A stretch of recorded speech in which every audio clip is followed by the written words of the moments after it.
Bienvenidos. Hoy vamos a analizar a fondo una historia que, bueno, creo que casi todo el mundo conoce, pero que nunca pierde su capacidad de interpelarnos. La parábola del buen samaritano. Totalmente. Vamos a usar un texto que la desglosa para ver qué nos dice hoy en el mundo actual sobre la compasión, la empatía y, sobre todo, la acción. Y todo arranca con una pregunta que ya viene con trampa. Se acerca un maestro de la ley a Jesús, no para aprender, sino para ponerlo a prueba, y le pregunta: Maestro, ¿qué debo hacer para heredar la vida eterna? Es que esa pregunta es tremenda. Y sobre todo hay que entender quién la hace. No es una persona cualquiera. No, claro. Es un experto, un erudito de la ley judía. Esto no es una consulta espiritual. Es un desafío, un duelo intelectual casi. Quiere acorralarlo. Exacto. Quiere ver si cae en alguna contradicción teológica. Y la respuesta de Jesús es brillante. Le da la vuelta por completo y le dice: a ver, el experto eres tú. ¿Qué dice la ley? ¿Cómo la lees? Le devuelve la presión, ¿sí? Le obliga a posicionarse. Y el hombre, claro, contesta con la respuesta del libro, la que se sabía de memoria. La cita perfecta. Amarás al Señor tu Dios con todo tu corazón y a tu prójimo como a ti mismo. Y Jesús le dice: has respondido bien. Haz esto y vivirás. Y ahí podría haber acabado todo. Podría, sí. El examen ha terminado, el experto ha demostrado que sabe la teoría, pero Pero algo les cuece. algo le incomoda. Porque una respuesta tan abierta, tan enorme como ama a tu prójimo, es muy difícil de gestionar. O sea, es una obligación infinita. Exacto. Y por eso viene la segunda pregunta, que es donde empieza de verdad la historia. El texto dice que, queriendo justificarse, pregunta: ¿y quién es mi prójimo? Esa frase es la clave de todo. Queriendo justificarse. ¿Qué significa eso realmente? Pues yo creo que está buscando una escapatoria. Una definición limitada. Unas reglas claras para saber a quién está obligado a ayudar y a quién puede ignorar. Quiero un checklist. Un checklist, exacto. Una lista con los que sí y los que no. Busca trazar una línea, un límite a su responsabilidad moral para poder dormir tranquilo. Y Jesús, en vez de darle esa definición que él quiere, le cuenta una historia. Y nos pone en un lugar muy concreto: el camino de Jerusalén a Jericó. Uf, ese camino. Era tristemente famoso en la época. Sí, Sí. Unos 27 kilómetros cuesta abajo, un terreno superárido, lleno de curvas, de escondites. Era el sitio perfecto para una emboscada. Solo con decir el camino a Jericó, la gente ya se imaginaba lo peor. y lo peor, pues ocurre. Un hombre es asaltado y la descripción es muy dura, ¿eh? No solo le roban, le dan una paliza, le quitan la ropa y lo dejan allí tirado, medio muerto. Es la imagen de la vulnerabilidad total, despojado de todo, de sus bienes, de su ropa, casi de su vida. Y es ahí cuando empieza el drama moral de la historia. Pasa el primer personaje, ¿Un sacerdote? la máxima autoridad religiosa, el que en teoría representa a Dios en la tierra. Y lo ve, pero da un rodeo, se pasa al otro lado del camino y sigue. Y es muy fácil juzgarle, pero la parábola nos obliga a pensar por qué. Quizás tenía prisa por llegar al templo, o quizás temía que el hombre estuviera muerto y tocar un cadáver le haría impuro. Le impediría cumplir con sus ritos. Exacto. Son excusas, pero son excusas muy estructuradas. Priorizó su obligación ritual por encima de la persona. Y luego pasa un levita, otra figura religiosa importante, ayudante del templo, conocedor de la ley. Y hace exactamente lo mismo. Lo ve, se cambia de acera y se va. El efecto para la audiencia de la época debió ser un shock. Un shock total. Jesús está criticando directamente a la élite religiosa. Les está diciendo: todo vuestro conocimiento, toda vuestra teología no sirve de nada si en el momento de la verdad dais la espalda al que sufre. Es una decisión consciente de no involucrarse. Y cuando ya parece que no hay esperanza, que las figuras morales de la sociedad han fallado, aparece el tercero, un samaritano.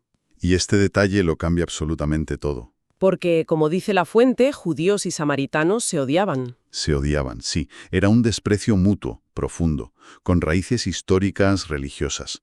Para un judío, un samaritano era un hereje, un impuro, el enemigo. Poner a un samaritano como el héroe de la historia era... Era increíblemente provocador, subversivo. Es como si hoy te cuentan una historia donde el único que te ayuda es la persona que representa todo aquello que rechazas. Y las acciones que describe son muy detalladas. Lo primero que dice es que al verlo, se compadeció. Ahí está. Ese es el motor. No es el deber, no es la ley. Es una emoción. Es empatía pura y dura. Los otros vieron un problema. Él vio a una persona. Y esa compasión se convierte en acción. Inmediata. Una cascada de acciones. Porque no se queda en el sentimiento. Primero, se acerca. Rompe esa distancia que los otros mantuvieron. Se arrodilla, lo toca, limpia las heridas con aceite y vino, que eran los antisépticos de la época, y las venda. O sea, se está manchando las manos. Literalmente. Y no se queda ahí. Lo sube a su propia cabalgadura. Lo que significa que él tiene que seguir a pie. Anda, claro. Ya está asumiendo su carga, su peso. Lo lleva a una posada y no lo deja allí, no. Se queda a cuidarlo toda la noche. Esto ya es una inversión total de su tiempo, de su energía. Y aún hay más. Al día siguiente saca 2 denarios, que era el salario de 2 días de un trabajador, Una cantidad importante. y se los da al posadero. Y le dice, cuídamelo. Y si gastas más, cuando vuelva, te lo pago. Es que esto es increíble. Es radical. Le está abriendo una línea de crédito ilimitada a un desconocido, que además pertenece al pueblo enemigo. No es una ayuda puntual para limpiar la conciencia. Es una responsabilidad total y a largo plazo. Cuando Jesús termina la historia, se gira hacia el experto en la ley y le pregunta, de los 3, ¿quién te parece que se portó como prójimo del que fue asaltado? Fíjate cómo cambia la pregunta. No le pregunta quién era el prójimo. Le pregunta quién actuó como prójimo. Es un giro total de la perspectiva. Y el experto, casi a regañadientes, tiene que admitir lo obvio. El que tuvo misericordia de él. Ni siquiera dice el samaritano. No puede. Le cuesta hasta pronunciar la palabra. Y Jesús remata con esa orden tan simple y tan potente. Pues anda y haz tú lo mismo. Entonces, si intentamos desgranar esto, ¿cuáles son las ideas clave que podemos sacar? Porque la historia va mucho más allá de la anécdota. Pues mira, la primera y más evidente es que Jesús revienta la pregunta original. El abogado quería una lista para saber a quién etiquetar como prójimo. Y Jesús le dice que esa pregunta está mal planteada. Exacto. Le dice, el prójimo no se define por la nacionalidad, ni por la religión, ni por nada. El prójimo se define por la necesidad. Si hay alguien sufriendo delante de ti, esa persona es tu prójimo. Se acabaron las excusas. Eso simplifica y a la vez complica mucho las cosas. Claro. Y me lleva a la segunda idea, que tiene que ver con el sacerdote y el levita. La historia no dice que fueran malas personas, ¿eh? No, solo que fallaron. Fallaron. Y eso nos enseña que la fe, o la ética, o tus principios, si no se traducen en acciones, son un adorno. No sirven para nada. La compasión que no te mueve a actuar es solo un sentimiento para sentirte mejor contigo mismo. Y es especialmente importante actuar cuando es incómodo, ¿no? La elección del samaritano es totalmente deliberada. Por supuesto. Y esa es la tercera clave. El amor de verdad, la compasión auténtica, es la que salta por encima de los muros. Los prejuicios. Los prejuicios, las divisiones sociales, las ideologías, todo eso que construimos para separarnos. La parábola te dice que esas barreras son artificiales, que nuestra humanidad compartida es más importante. Y todo acaba en esa orden. Anda y haz tú lo mismo. No es un consejo. Es un imperativo.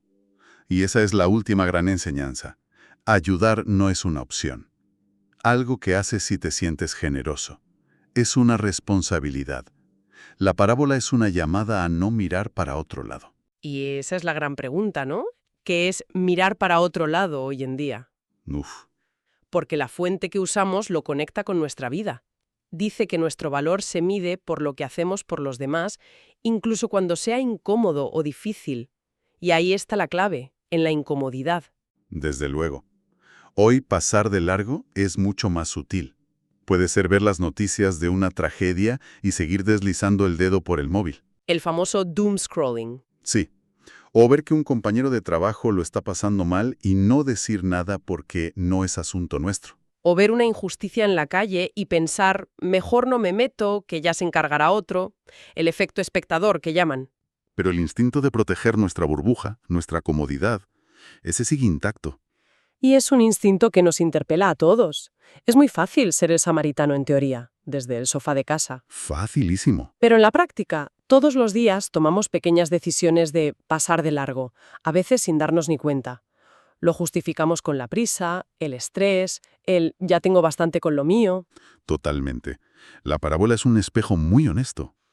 Entonces, si lo resumimos, la idea central es que la historia nos empuja a dar un salto, a pasar de sentir lástima, que seguramente el sacerdote y el levita algo sintieron, Un instante, sí. a la acción comprometida, la que tiene un coste de tiempo, de dinero, de energía.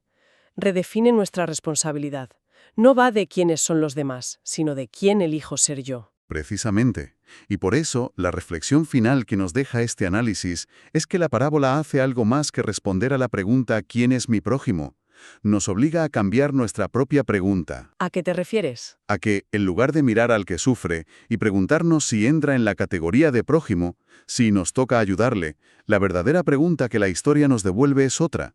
Quizás deberíamos mirarnos a nosotros mismos y preguntarnos, ¿cómo puedo ser yo un prójimo para esta persona, aquí y ahora? El foco cambia. El foco cambia por completo.